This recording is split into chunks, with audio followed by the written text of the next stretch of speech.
નમસ્કાર દર્શક મિત્રો, ખબર છે .com પરથી હું દ્રષ્ટિ આપ સૌનું સ્વાગત કરું છું.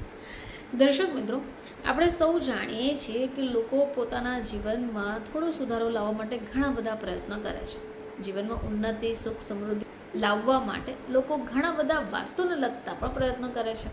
તો દરેક લોકોને એવી ઈચ્છા હોય કે તેમનું ઘર શાંતિ અને ખુશીઓથી ભરાયેલું રહે, જેને કારણે લોકો ઘરની ઉર્જાને વધુ સારી બનાવવા માટે ખાસ ઉપાયો અપનાવે છે. હવે મની પ્લાન્ટનો જે છોડ છે એ લગાવવો આમાંનું જ એક છે. હવે આ માત્ર ઘરની સુંદરતા જ નથી વધારતું, પરંતુ ધન અને ખુશીઓને આકર્ષિત કરે છે. હવે વાસ્તુ અને જ્યોતિષ આ બંનેમાં આનું ખાસ મહત્વ રહેલું છે. આવો જાણીએ કે લોકો મની પ્લાન્ટ સાથે જોડેલા દરેક ઉપાયો કઈ રીતે અપનાવે છે. તો જ્યોતિષ અને વાસ્તુશાસ્ત્રમાં કહેવાયું છે કે હળદરવાળું પાણી મની પ્લાન્ટને વધુ શક્તિશાળી બનાવે છે. હવે આ જે ઉપાય છે ન તો છોડને હરેલો ભરેલો રાખે છે, પરંતુ ઘરની સમૃદ્ધિ અને ધનના આગમનને વધારે છે. એવું માનવામાં આવે છે કે આ પવિત્ર મિશ્રણથી ઘરમાં ધનની કમી નથી થતી, નાના નાના નાણાકીય સંકટ અને અનાવશ્યક ખર્ચને પણ ઓછું કરે છે.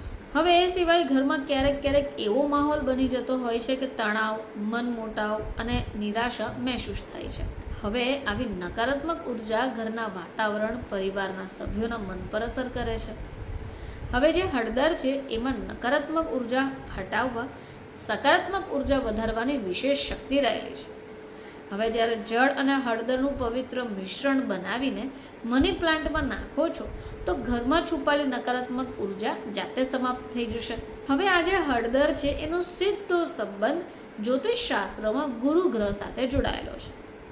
હવે ગુરુ ગ્રહ જીવનમાં શિક્ષા, જ્ઞાન, વિવેક, વિવાહ, સમૃદ્ધિ અને સારા નિર્ણય લેવાની ક્ષમતાનું એક પ્રતીક છે. હવે જેમની કુંડળીમાં ગુરુ નબળો હોય તો તેમના જીવનમાં મહત્વના ક્ષેત્રમાં મુશ્કેલીનો સામનો કરવો પડે. હવે આનાથી જીવનમાં શિક્ષા અને જ્ઞાનના ક્ષેત્રમાં સુધારો થાય છે. વૈવાહિક અને પારિવારિક જીવનમાં સંતુલન આવે છે.